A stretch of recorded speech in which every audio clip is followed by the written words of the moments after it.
Hello, everyone. Welcome to another edition of Track Chat Presents Women's History Month, the new She Suite, Track Queens Redefining Success. Today, I am joined by a phenomenal, awesome guest, a Chief People Officer at Workweek by day, a content creator by night, the founder of I Hate It Here. It's a newsletter, podcast, and community with over 136,000 HR, subscribers, but it is dedicated to HR leaders, helping us to get our stuff together. She is a fellow snack queen. Those of you that know me know what that means. Lover of sci-fi books. What other kind of books do you like? Let's see. Romance. Romance. I read Romance and sci-fi. Coffee lover. Also, don't touch her creamer, her special creamer. Soft smiler. Virginia, Northern Virginia, living and loving. And someone that I am just excited to speak with. Please welcome Hebba Youssef. Hi. We just stopped doing it that way, but I always do it. What? Saying hi? Hi. Yeah, whenever I hang up too, I say bye. And then I'm like, I need to I'm a professional, okay? I don't need to be doing these things. So before we jump right in, for anyone who's not familiar with I Hate It Here, Hebba's also writing the Burn Book of HR. So she has her Burn Book there behind her. And just to give a nod, it is Women's History Month. On Wednesdays, we wear pink. Okay? Just so you know. But today I wore black.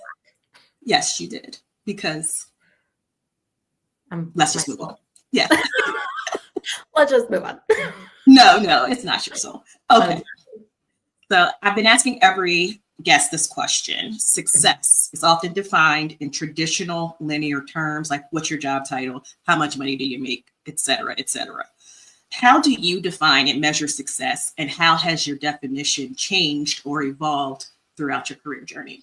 That's such a good question. Honestly, when I knew you were going to ask this, and I still was like, that is such a fire question, because I think early in my career, I had a very different definition of success from what I have it today. I mean, it evolves, right? But in my career, I was really chasing things, like you said, like title, salary, like what rooms am I in? What conversations am I having?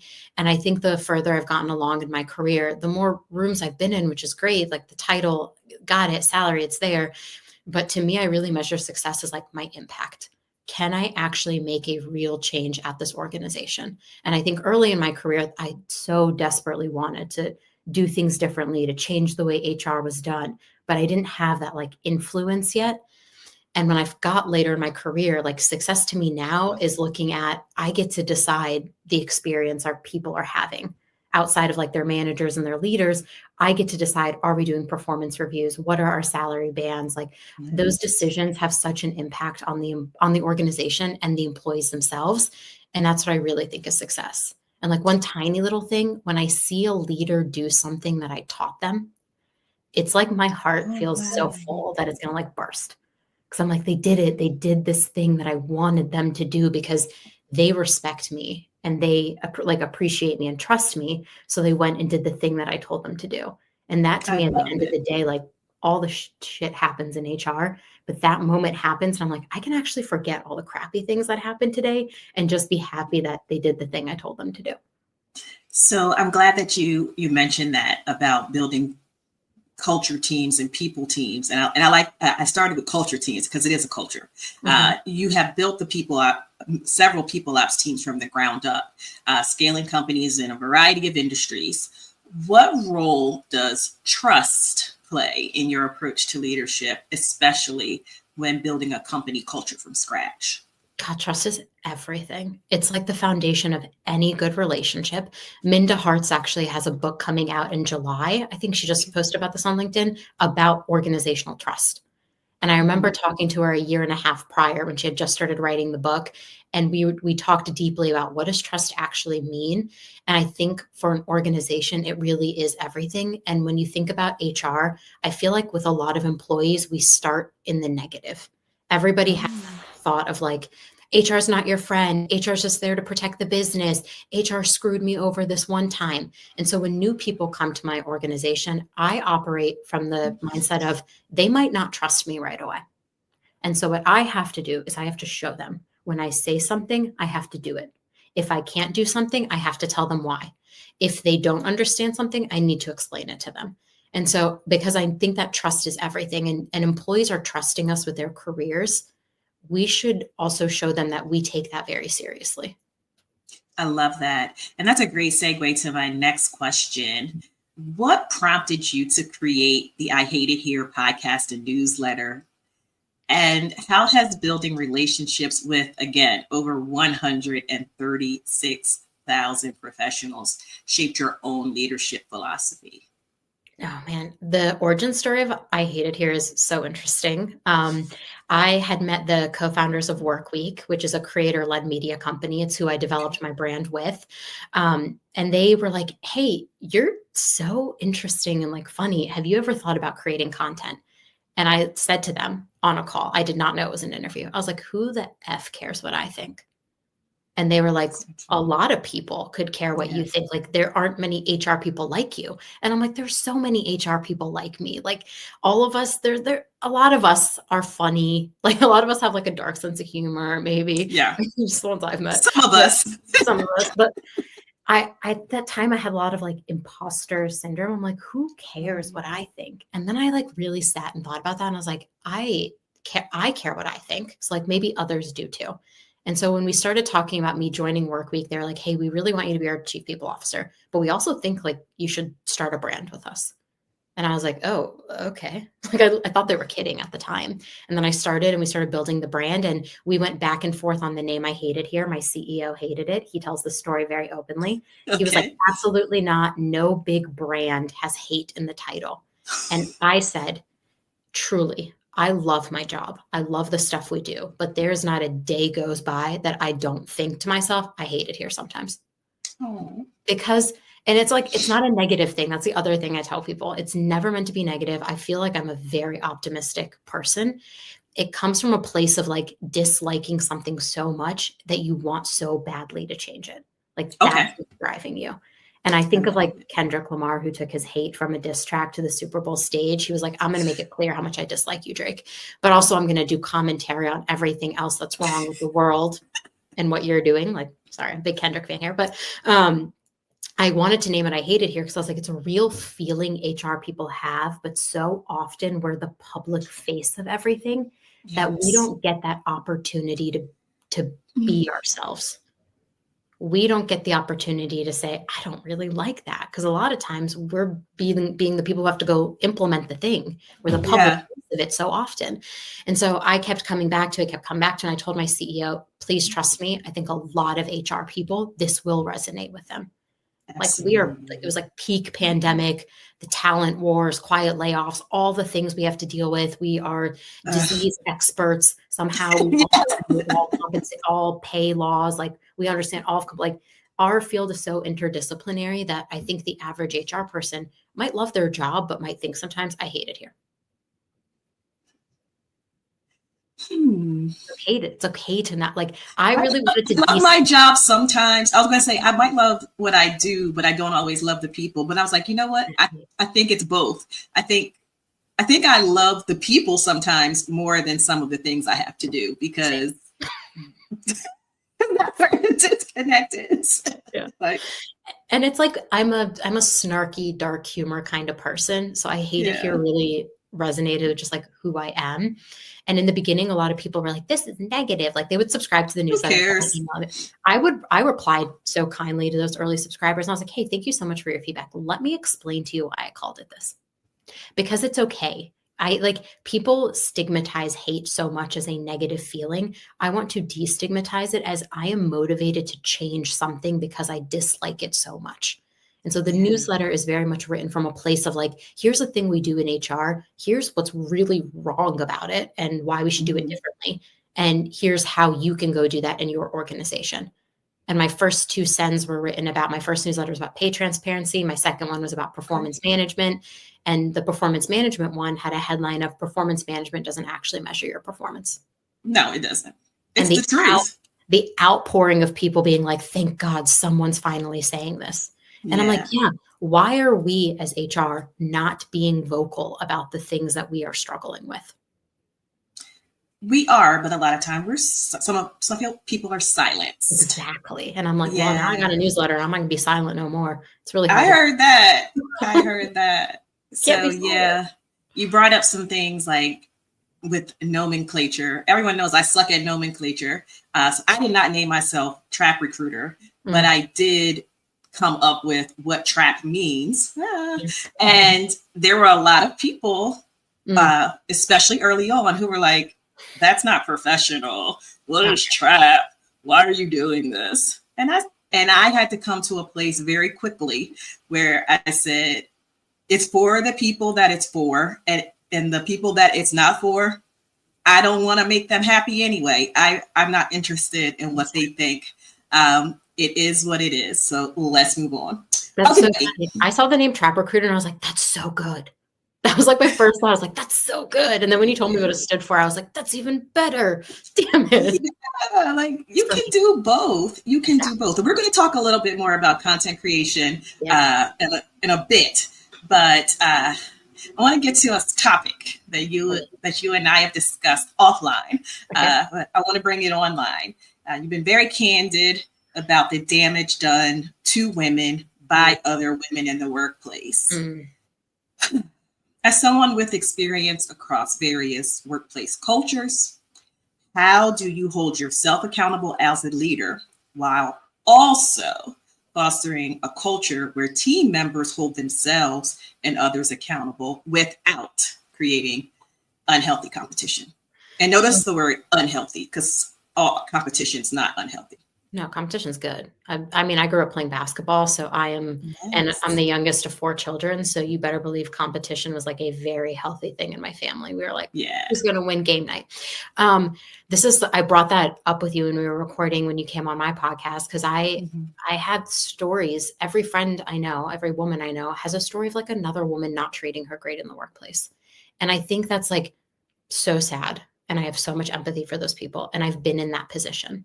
And I'm not going to say like all women do this or like certain women do this. I'm just not going to do that. But what I'm going to say is like, we have to really look at ourselves and be self aware about our actions and their impact.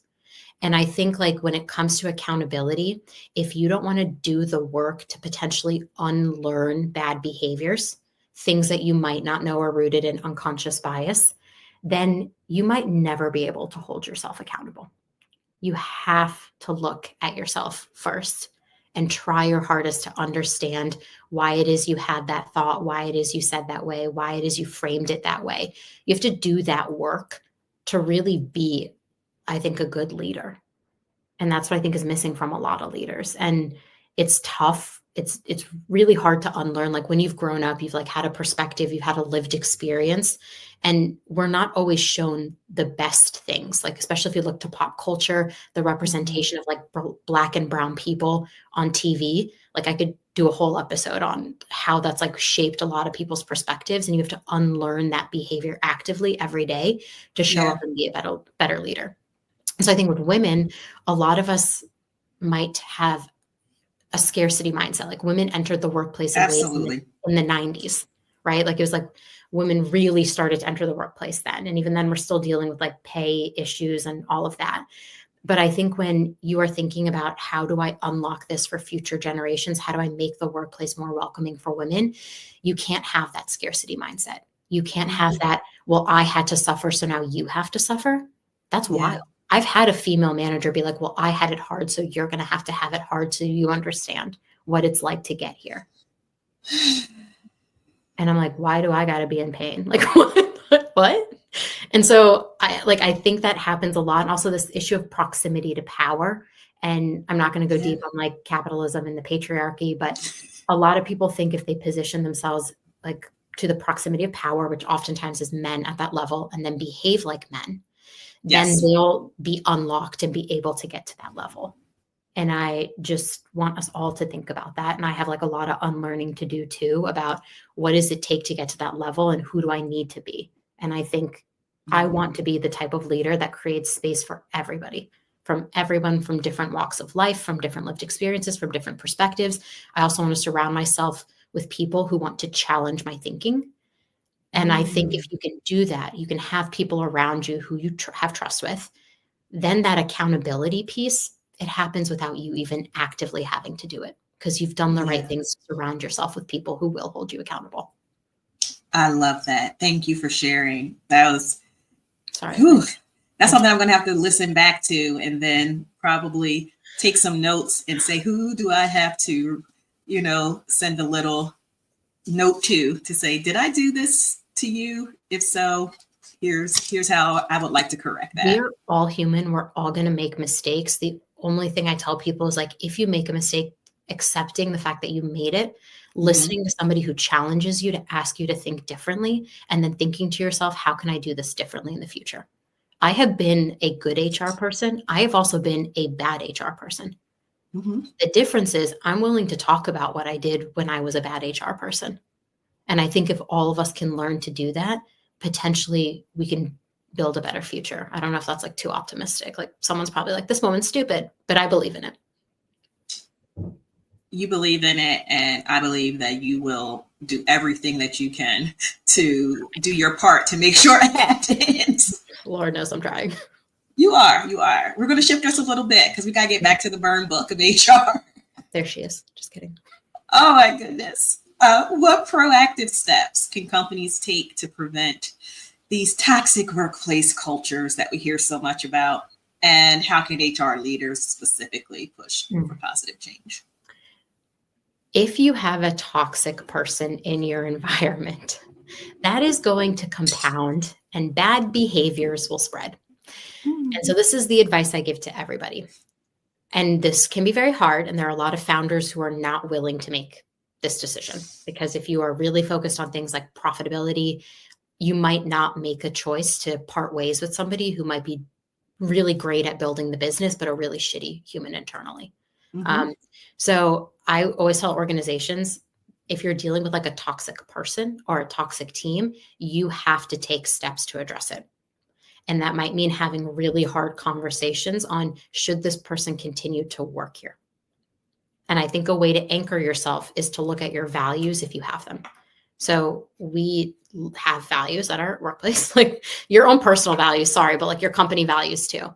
You got to decide, is this person showing up and helping us build a good community where everyone can do work, where no one feels scared of them? Or is this person showing up, screaming at people, causing people to fear their work, causing people to gossip? Like I've worked in those environments. It compounds. So if you are really trying to address a toxic culture, you have to have a step in place. You can't just say, it'll sort itself out with feedback. No, it might not. You might have to part ways with that person. And that's like a hard truth. I think a lot of founders, especially if they're an early employee, an employee who's very revenue driven and is contributing a lot to the bottom, like to the company, that decision can be really hard and they might say no. Well, they're going to have to pay to replace the person, or they're going to have to pay plus pay to replace the person. So it's your choice. I think it's like a hard decision that a lot of people don't. Well, because like most humans are non-confrontational. And like, I love conflict. I grew up with a very healthy conflict in my home. We all had opinions. We got to state them. I love it. But a lot of people are not. And so when you're looking at a toxic employee and you're like, I have to confront that, a lot of people are like, oh, I don't want to do that. I don't want to do that. But like, if you want to be a leader, if you want to be a manager, if you want to be an executive at a company, you have to make hard decisions.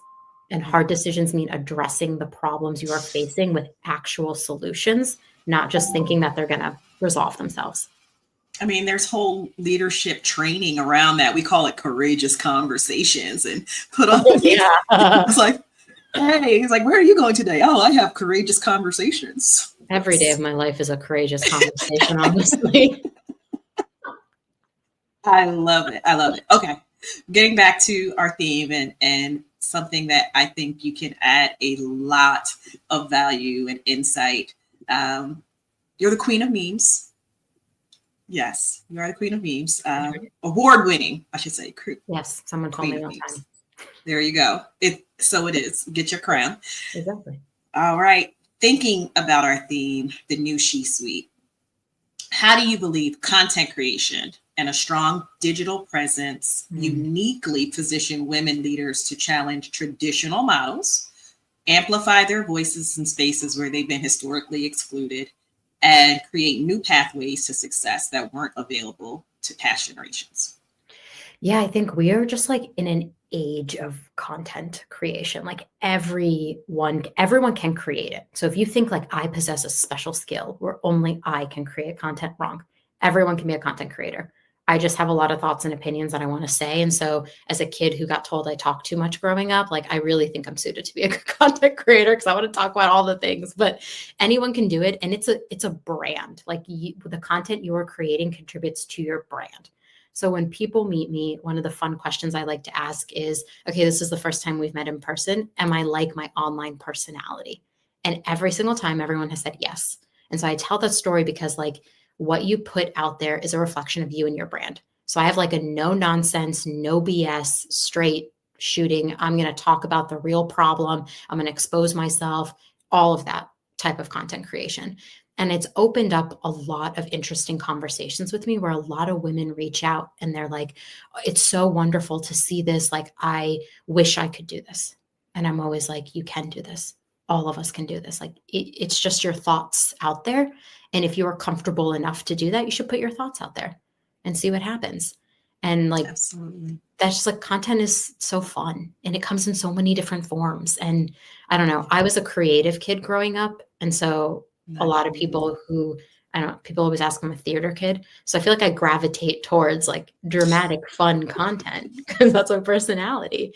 But it can unlock like conversations, exposure. I think exposure is a big one because a lot of executive roles, and like I would need you to check me on this, but this is like my feeling. I feel like a lot of executive roles come from who knows who. Yeah. Like some people run full executive searches, but then they're like, oh, but so-and-so knows this person, or my board member knows that person, and here you go. And they introduce them. Absolutely. Content creation can be a way to become the person that they introduce you to. I hate back channeling references. You can tell me if that's like a good recruiting thing, or I hate them because I'm like, just because somebody was like good in one environment doesn't mean they'll be good in mine. And like, I don't really want someone to bias me with their opinion. But a lot of that is like, who knows who? And I really encourage people, if you're trying to get to that top level, I hate the game of who knows who, but by creating content, you can be somebody everyone knows. This is true. I hate this is true. It's a double-edged sword too, because all content isn't good content, or all content isn't. I'm using the word good to mean like, and I'm speaking specifically from a talent acquisition and an HR perspective, because there's a lot of content out there that's good because it's edgy and it's funny and we remember it, but it doesn't necessarily translate to real life and to how things actually work. And I say that specifically about talent acquisition. You know, these folks, we see the things that are shared the most, the things that are replicated the most is how to beat the ATS, how to cheat, you know, lie on your resume, like knock it off. We had a whole recruiter get, I don't know if you remember this. I think this was 2021. Might have even been 2020. That person that was creating that made a tweet about how they shorted someone out of their salary or something. And then because of this bad decision that person made, a lot of other content creators and a lot of other people who wanted to, you know, make their brand be this person and they wanted to follow this sensational thing, they kept featuring that person in their content and talking about that person and amplifying that terrible, bad message. So when I'm saying, so in content terms, that was good content because it was shared widely. I'm still talking about that shit. Like you're still like, here I am. Yeah. I'm still annoyed. So, I mean, it's good content, but it's not good information. You know what I Yeah, mean? you have to discern, like everything is online. Yeah. Like you have to read something and use critical thinking and be like, does this make sense or not? My other issue with like HR influencers, like in the past, was that I felt like they were a lot of people that didn't do the job anymore. No. Or And ever. I really struggled with that because I was like, why are you seen as the expert when I have blood, sweat, tears, and white hairs to show for the work I have poured into this industry, the work I have poured into my role, the emotional labor I have given this job, to a certain extent that Gen Z would call me cringy for caring so much about my job. But like I do care. I care Yeah. about the experiences people are having at work. And so I think like I really struggled with that too. Cause I was like, why are you all listening to these people? They've never done this job or they haven't No. done it in 5 years. And it's just like, can we also be smart about the content and the voices we are elevating? And I think that is That part. well, that's a responsibility I feel. I'm like, whose names am I But that's saying? not our responsibility. That is the organizations that are paying these people to represent them and to get their name out there or their product out there. That's like, we need to not consume, perhaps. Maybe we don't consume. Maybe we try not to talk about it. But honestly, I don't think it's ever going to go away. I don't want to stay there too. I don't want to belabor that point. This was a good conversation, and now I'm getting mad. My blood pressure's going up. I'm pink, like pink. And I'm acting like a whole mean girl. Like, calm down, Kirsten. Calm down. Okay. It's time for rapid fire. My favorite part, because I get to learn even more about you. Love it. Who's a well-known or lesser-known historical or contemporary woman who inspires you and we should learn more about? I've been doing a deep dive recently on the inequity in medicine. This is such a weird thing. I have an autoimmune condition. So I like read a lot of like medical studies. I read a lot of things and I'm just like, I'm interested in the world of medicine. And there's this book called Invisible Women, and it's all about the lack of data about women in the world. And so how men experience heart attacks is very different from how women experience heart attacks. And that's near and dear to me because I have a history of heart disease in my family. I've lost my dad and my brother to heart attacks. And so to me, I'm like, I am very interested in this subject, which might not be for everyone. But Patricia Bath, I think her name was the first Black woman to get a medical patent. And it was all about ophthalmology and glaucoma in the eyes and how there's a higher rate of that in the Black community. And so like I started on this like how we all experience heart attacks differently, to then looking at like the systemic racism in the medical community. And really there's this author, I had to look her up as well, Uche Blackstock. Mm-hmm. She's a twin. Her sister's also a doctor. Yes. And I think mother as well, right? Yep. And so I read Legacy. I can't remember when I read it. I put it in my newsletter because I was so fascinated about how we are treated in the and while getting medical care. To me seems like something we should all be treated quite fairly, right? But that's not the case. And like Black maternal death rates it's very high. And so I'm looking at these death rates. I'm looking at how we all experience life differently. And then I started doing a deep dive on just like the history of medicine and like women who were pioneers in the industry. And so that's how I came across Patricia Bath. It was like a whole thing. And I was like, I'm on a Wikipedia rabbit hole right now. Okay. But her work was in ophthalmology, and Uche Blackstone's book, highly recommend. Thank you. Thank you. Love that. All right. What's your favorite? I suck at this word. Empowering quote from a woman that resonates and influences your perspective on women's history? Oh, empowering quote. That's so hard. I don't have a lot of quotes memorized, to be quite candid, okay. But there is an interview with Gillian Flynn, who wrote Gone Girl, Sharper Edges. I can't remember. I have all three of the books, but she basically wrote Gone Girl. And in the interview with the person, somebody asked her, like, why do you write these like awful female characters? Because like a lot of her protagonists are women who would objectively be called awful, maybe if you want to. And I can't remember the exact thing she said in the interview, but like how I've summarized it in my head is she was like, I am tired of everyone thinking that women need to be nice and kind and quiet and pleasant and smile. And that idea that we have to be a thing that everybody wants us to be is so different from the women I write in my books, because I want people to see that women can be so much more than what society or what people tell us or expect us to be. Okay.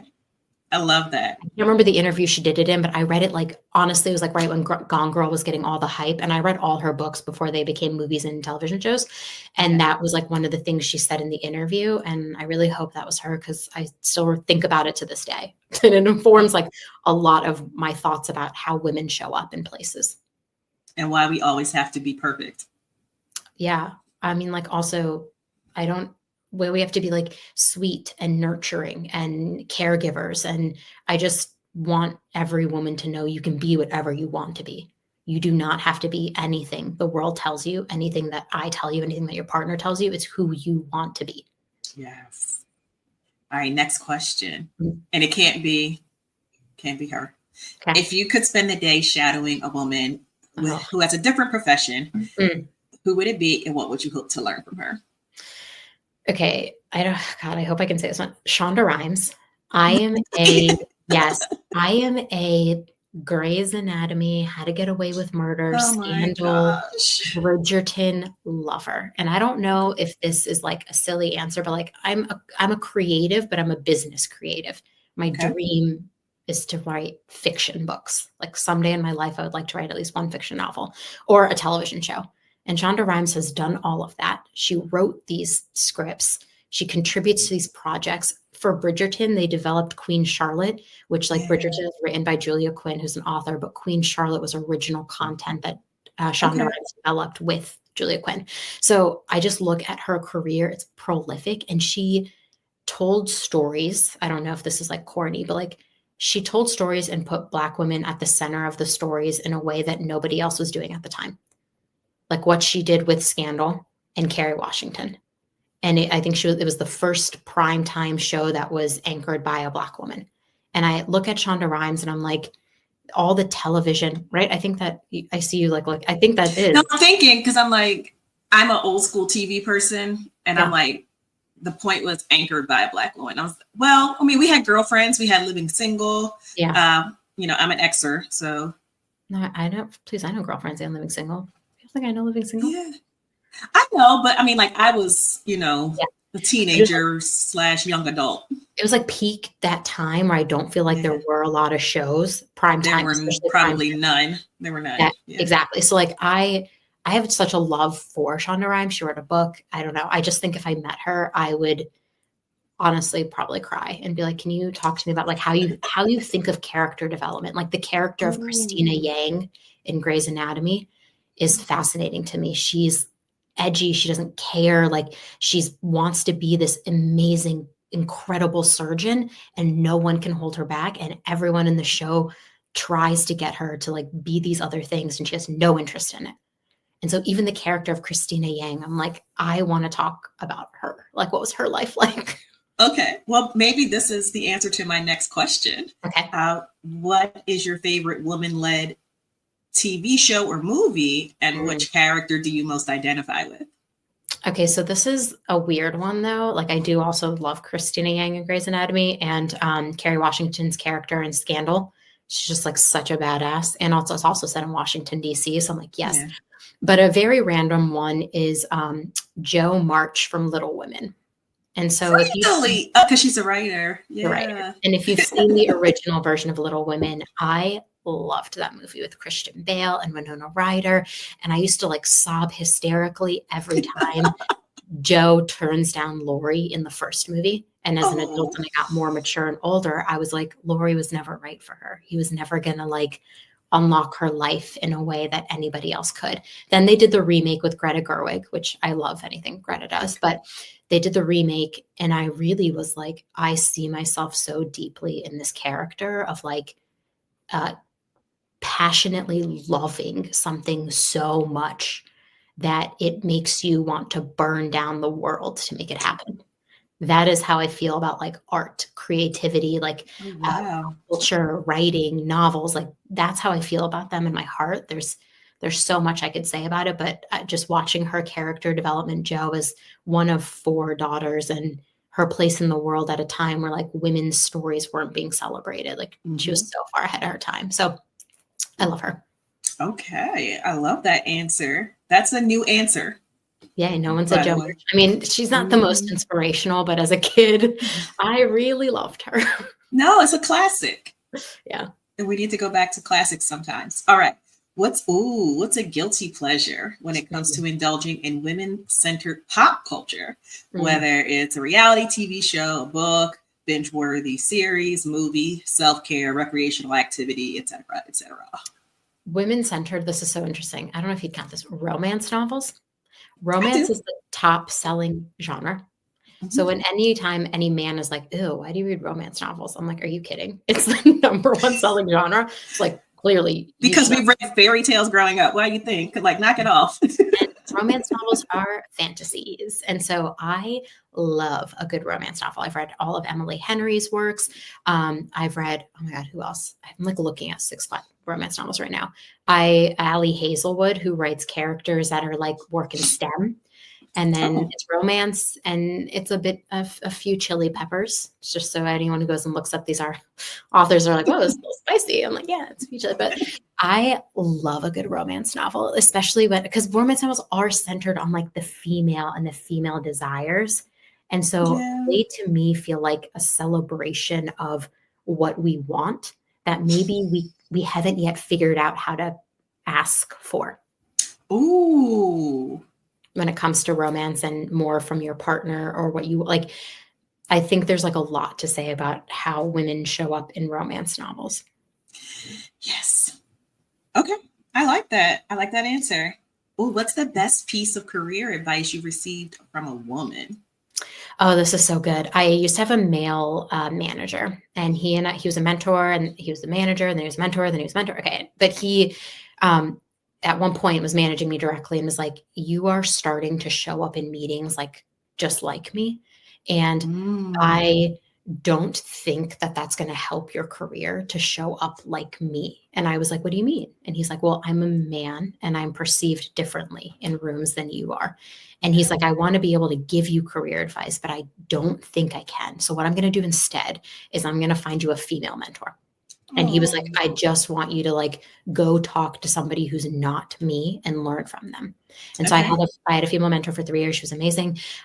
She taught me how to show up when something really upsets me. So I would go to my mentoring sessions with her and I'd be like, these idiots decided this stupid HR thing and I don't like it. And like, why would they do this? And she every time would be like, hey, you're so passionate about this. That means you really care.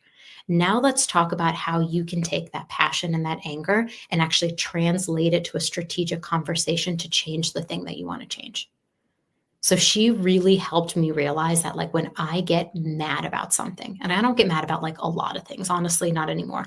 But when I get really mad about something, it means I care a lot about it and I really do want it to change. And so she helped me understand that like take that anger and turn it into something strategic.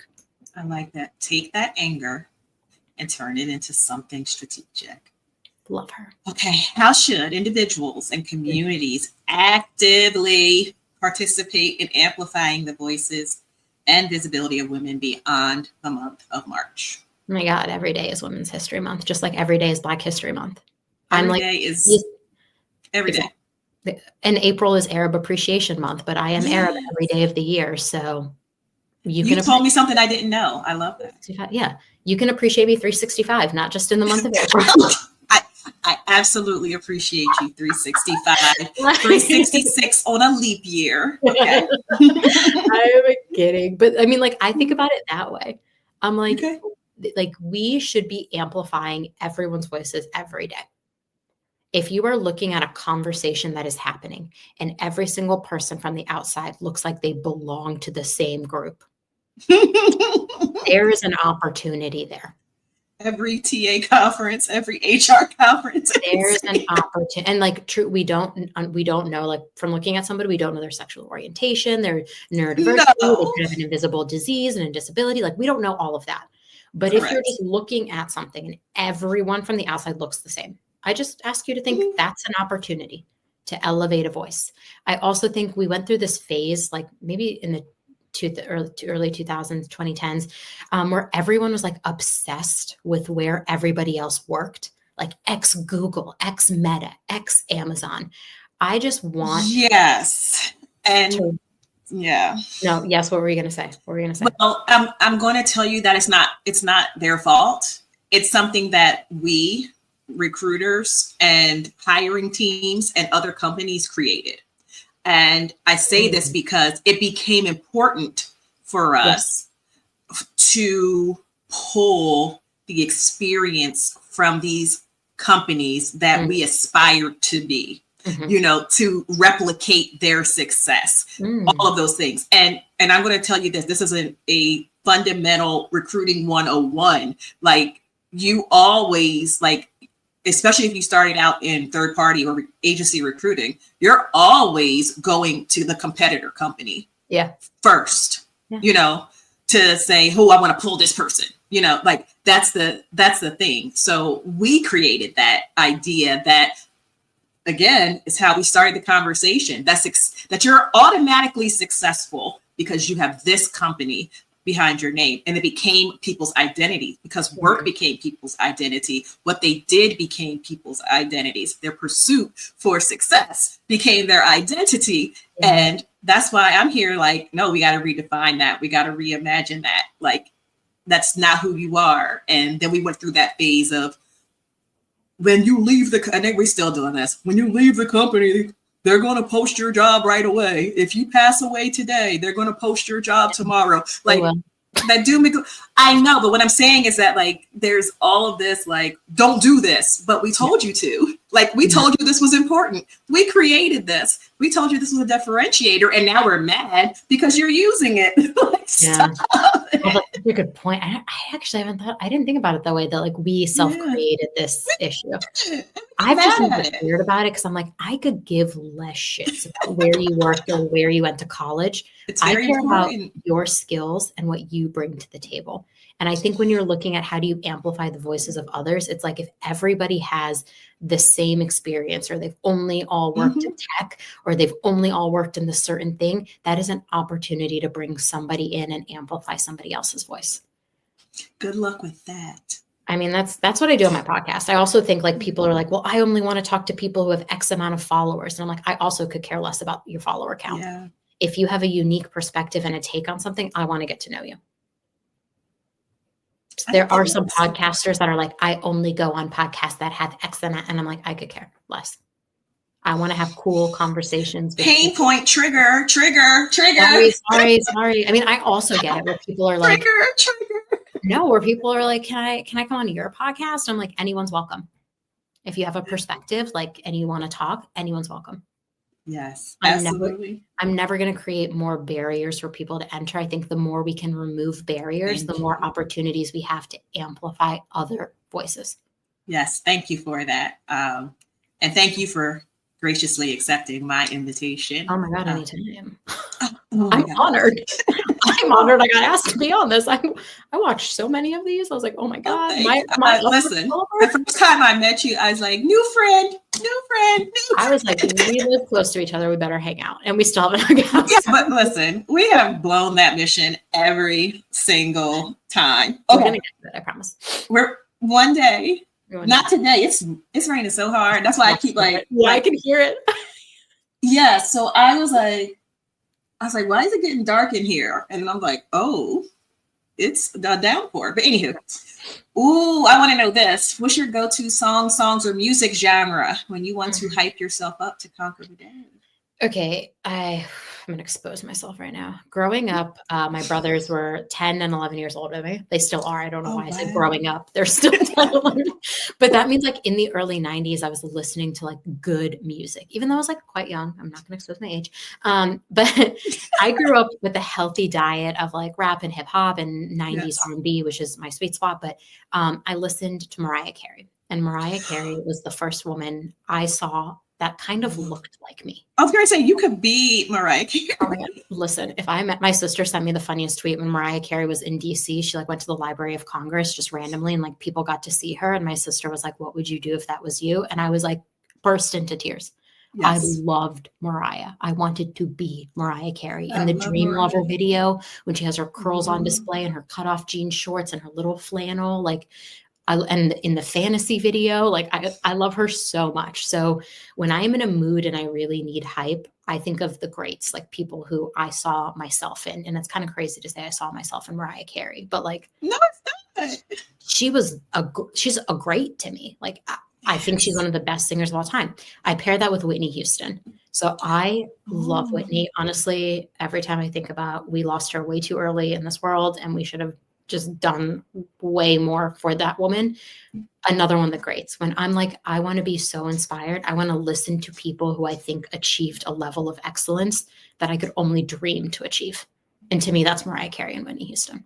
I love it. So my sister will laugh because I'm 5 years younger than my sister. Mhm. And of course, same thing. I'm 7 years younger than my brother. So I, you know, Yeah. did the things that they wanted to do, or I tried to do the things that they did.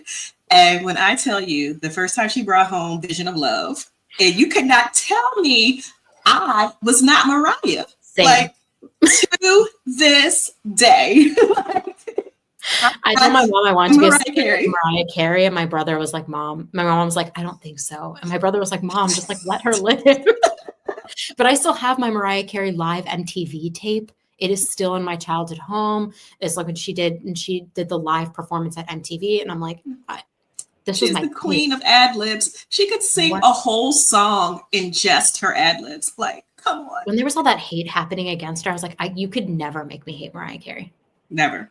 Never. I'm like, Never. that woman, that's how my teammate, she actually like knows I'm in a mood if I'm listening to Mariah To or Whitney. Mariah. Oh. She's like, oh, it's that day.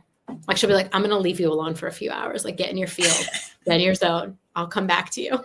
I am only going to speak to you in Mariah Carey lyrics going forward. Oh my God, an honor.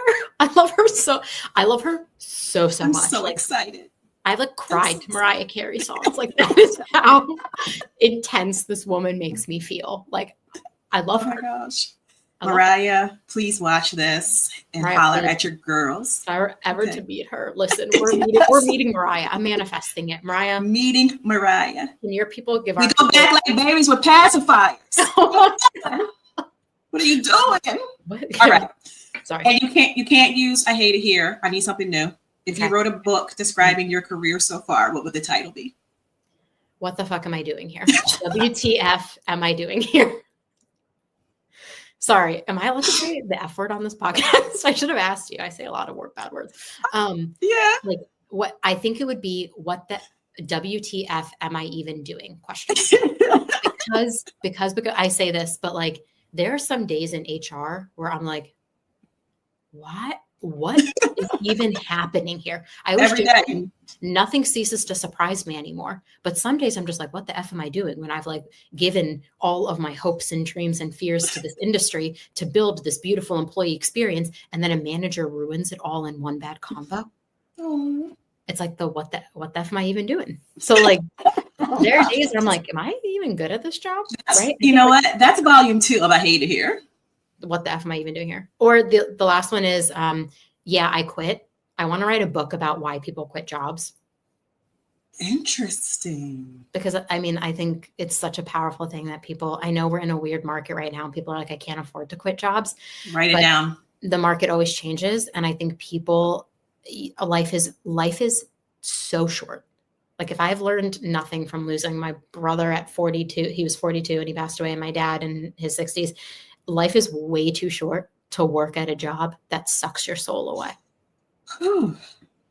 That is all I will say. I am not waking up every day to be miserable. I am waking up every day to be happy that I get one more day and an opportunity to change this world for the better, even though it might never change. I And some love days I that. do hate it here. Okay. Yes, sometimes. Okay, before we go, Yes. what upcoming projects or initiatives should we be on the lookout for? And also tell everyone where they can follow you, sign up for I Hate It Here if they haven't already, et cetera, et cetera. Fun fact, if you Google I Hate It Here, other than that really bad Taylor Swift song, I come up. I was killing it in the SEO until Taylor Swift named one of her songs I Hate It Here, and I've never forgiven her. I'm still mad at her a year and a half later. But you can find me on LinkedIn. I post there every day, probably. Upcoming initiatives. I'm headed to Transform in a few weeks. And I'm going to be doing some cool stuff there. I have my first, not my first because I've done one before, but I'm doing a summit in Chicago in October. And it's called the Safe Space Summit because my community is called Safe Space, but anyone is welcome to attend. And it's really about having real conversations about what is happening in HR and not just talking, actually doing things. So it's a one-day summit where people can come hear from HR leaders about how they've actually done the work that we're talking about. And I'm concocting this really interesting panel potentially about HR tech for good. So I want to talk to HR leaders and CMOs as they're thinking about where does HR tech's space and having a voice to what's happening in the world. What's the responsibility of HR tech to talk about the things that are happening in the world? I love it. Make sure you follow her. And then you can come too. Right It's now. in Chicago. Will you come with me to I Chicago? don't live in Chicago. I know, but that's where I'm going for this. You're inviting me. Yes. Yes. We can take the flight together from Dulles. There you go. Absolutely. Write it down. You heard it here. If I'm not there, you know it's because it's something I did, not something she did. No, we had a falling out. We better not. You should be there. It'll be 100. I'm like, something. I was like, you thought I was going to say, say something to her, but it's totally going to be my fault if I'm not there. I'll just go for that. No, and we'll do stuff in DC together for sure too. So absolutely. I so appreciate you. This has been a amazingly fun conversation. Again, I am right now running Mariah lyrics through my mind to try and close out the show, but I'm older now, so my memory is not as good as it should be. But thank you. Classic butterfly. Spread your wings and prepare to fly. Everyone who's listening, prepare to fly today. Yes, prepare to fly. And please come back for more of the new She Suite Trap. Y'all, I hope y'all know that TRAP, I've been doing it, TRAP, we're talking about. Trap Queens, Redefining Success. I am Kirsten Greggs, the Trap Recruiter, and I will see you next time. Thank you.